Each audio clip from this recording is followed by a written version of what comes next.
इधर इधर इधर। हाँ जी, किस बच्चे ने पहले खाना है? पहले ये बच्ची सबसे प्यारी है, इसको खिलाएंगे। और ये आप खुद ही पकड़ेंगी, अपना खुद खाएंगी, ठीक है। और इसके बाद बेटियां पहले खाती हैं और ये बच्चे आप ही। चलिए अब आ गया ये छोटा बच्चा, पहले खिलाना है।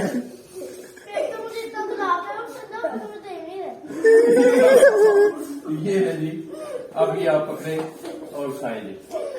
ओके जी, ये बच्चों को मिठाई खिला दी है जी, बच्चे खुश हो गए। अब बोलो मजा आया है?